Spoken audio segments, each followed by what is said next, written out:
দেশের খুন খারাপি বন্ধ করার ব্যবস্থা করা। আমার কথা বুঝে থাকলে বলেন তো, দেশের খুন খারাপি বন্ধ করার ব্যবস্থা করা জনগণের উপর ফরজ হয় না সরকারের উপর ফরজ হয়? সরকারের উপর ফরজ। বন্ধ করবে মন গড়া আইনে না আল্লাহর আইনে? কারণ মন গড়া আইনে কোনোদিন শান্তির দেশ গড়া সম্ভব হয় না। একমাত্র আল্লাহর আইনে শান্তির দেশ গড়া সম্ভব হয়। তার কারণটা আমাদের বোঝা দরকার। মানুষ যদি কোনো আইন বানায় তাহলে অতীত এবং বর্তমানের অভিজ্ঞতার আলোকে বানায়। ভবিষ্যতে এই আইন সচল থাকবে না অচল হবে জানে না। এই কারণে অতীতের অবস্থার অভিজ্ঞতায় যে আইন বানায়, ভবিষ্যতে অবস্থা পরিবর্তন হইয়া আইন অচল হইয়া যায়। এছাড়া মানুষ যদি আল্লাহর জন্য কোনো আইন প্রণয়ন করেন, তাতে আল্লাহর বিন্দু মাত্র স্বার্থ থাকে না, শুধুমাত্র মানুষের স্বার্থে আল্লাহ মানুষের জন্য আইন করেন। আল্লাহ মানুষের জন্য আইন প্রণয়ন করেন নিজের স্বার্থে না মানুষের স্বার্থে? কিন্তু কোনো মানুষের হাতে যদি আইন বানানোর দায়িত্ব দেওয়া হয়, সে অপরের স্বার্থ রক্ষা করে আইন বানাইব না নিজের স্বার্থ রক্ষা করে আইন বানাইব? এই কারণে আইন রচনা করার যোগ্যতাও মানুষের নাই, অধিকারও নাই।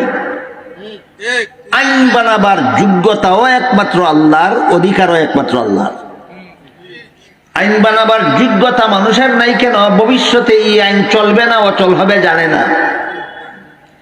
আইন বানাবার যোগ্যতা আল্লাহর আছে কেন? কোন আইন বানাইলে বর্তমানেও চলবে ভবিষ্যতেও চলবে আল্লাহ জানে। এই কারণে মানুষের মধ্যে আইন বানাবার যোগ্যতা নাই। মানুষ আইন বানাইবার অধিকার রাখে না কেন? আল্লাহ আইন বানাইলে নিজের স্বার্থে বানান না, বন্দার স্বার্থে বানান। আর মানুষ আইন বানাইলে অপরের স্বার্থে আইন বানায় না, নিজের স্বার্থে আইন বানায়। এর একটা সহজ উদাহরণ আপনাদেরকে দিই, সকলে বুঝবেন। বাংলাদেশের বাসিন্দা হইয়া থাকলে সকলে বুঝবেন এর একটা সহজ উদাহরণ। আমরা বাংলাদেশের গদিতে দীর্ঘদিন যাবৎ বড় দুই দলের কোনো একটা দল গদিতে যায়। একবার ই দল আরেকবার ই দল, একবার ই দল আরেকবার ই দল। তৃতীয় কোন দল গদিতে গদির দ্বারে কাছে যাইতে হইলেও বড় দুই দলের কোন এক দলের লেজও দইরা যাওয়া লাগে।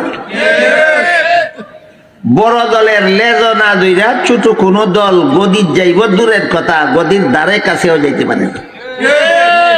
গদিতে যায় দুই দলের কোন এক দল। এই দল গদিতে গিয়া কয়, এই দল গদিতে গিয়া কয়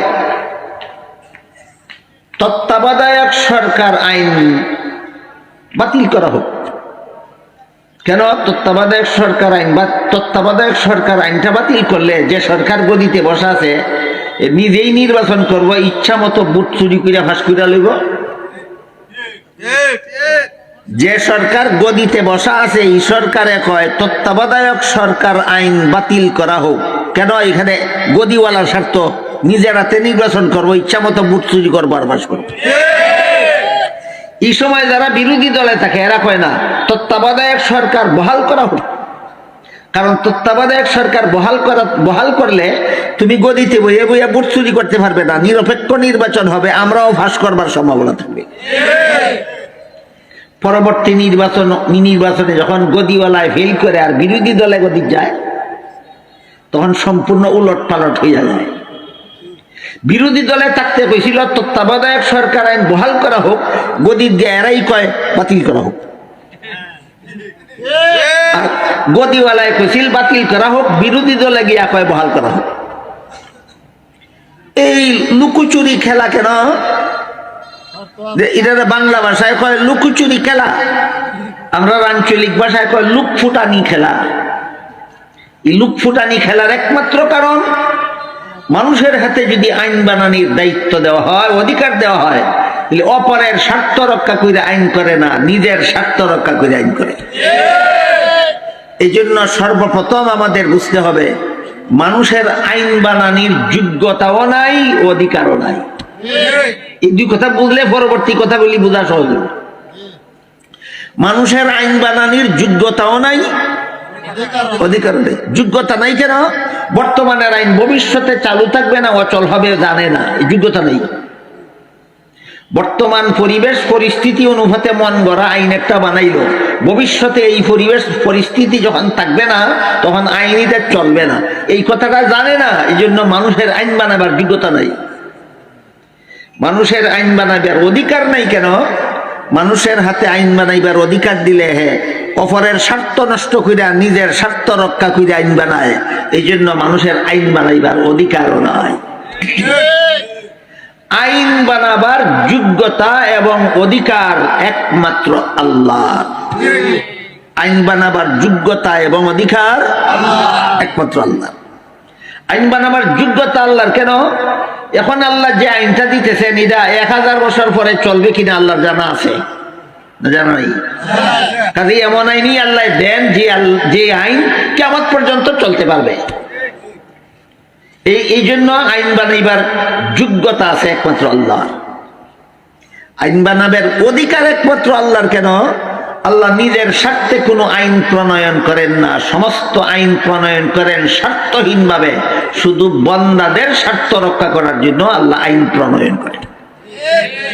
এই দুইটা মূল কথা আগে বুঝে নিতে হবে পরবর্তী কথাগুলি বোঝার জন্য।